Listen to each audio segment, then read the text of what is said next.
counseling, go through couples therapy. I don't recommend going to the family. No, I recommend therapy so that both of you can receive the help and the support that is needed so that you can continue to live a well-balanced life individually and then as a couple and as parents.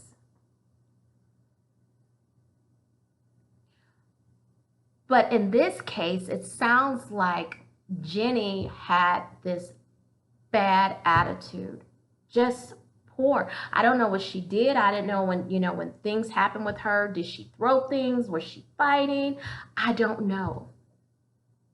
But what I do know is that any time that you get involved with someone based upon behavior issues, that is something that is difficult to change because that's taught behavior. Anyone that is not able to control themselves in a relationship because of their behavior, that's scary to be in because you don't know how they're going to respond when they're upset. You don't know how they're going to respond when they're triggered. You don't know how they're going to respond. And you're left broken picking up the pieces. In relationships, that can be in your marriage. That could be with, maybe you're just parenting and you're not married. That could be in the family.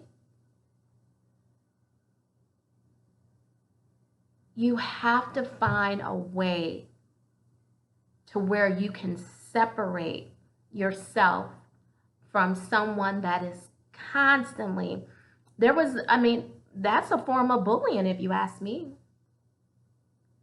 Bad behavior.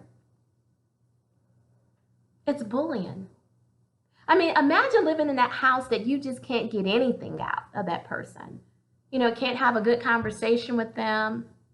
You can't judge their personality, their attitude. They're going to be up and down. They're going to be happy. They're going to be sad. That's very difficult to always be walking on eggshells. But it have to be even more difficult for that person to say, wow, I saw this coming and I still jumped the broom. I still went to the altar. I said yes to this woman. I said yes to this man.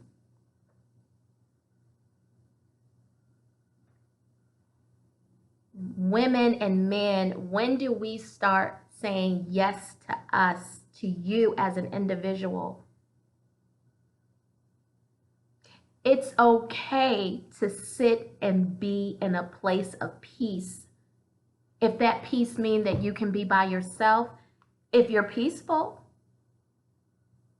if that peace means that when you do get with this person, it's always chaos, you just can't be around them, you can't stand to be around them, and they can't stand to be around you. They're always running you away, you're spending more time away from them than you are being with them. What do you do?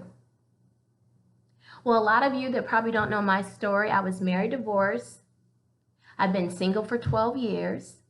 And it's not a place that I want to be, single for 12 years. I do want to be married, but that's just not where it's at for me right now. And I'm not open to just jumping into anything because I feel like, wow, you've been single for 12 years, what's wrong, just go make it happen. Well, that's what Jeannie Mai and Jeezy did.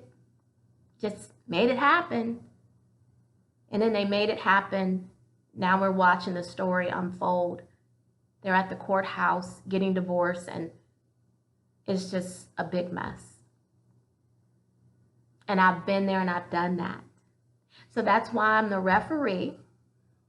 And I want you to know right away the immediate aid that I give to couples. And if you're single,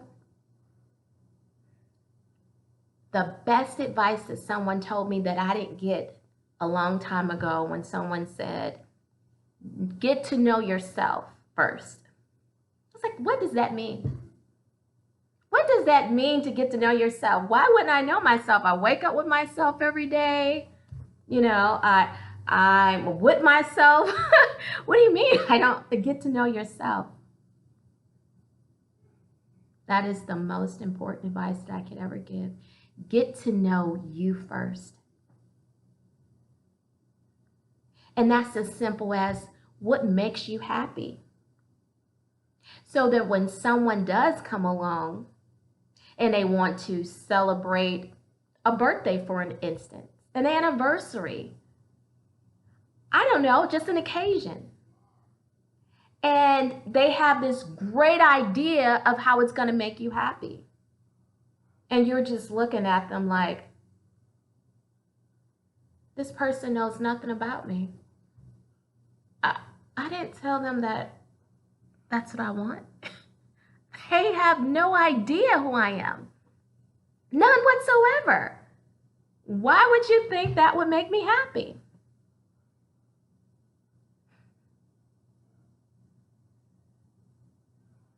Get to know you first so that you're not accepting and you're not tolerating behavior.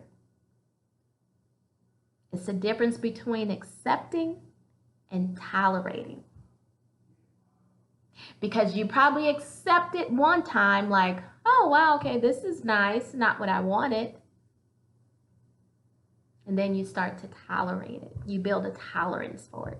Just like people in dairy, right? It's difficult for me to digest dairy, but people keep on saying, oh, you got to just keep eating more and more and more of it so that you can build a tolerance for it. So that's what people in relationships like to do, who wants to push what they want in the relationship and not allow them for you to really be the person and the best version of yourself.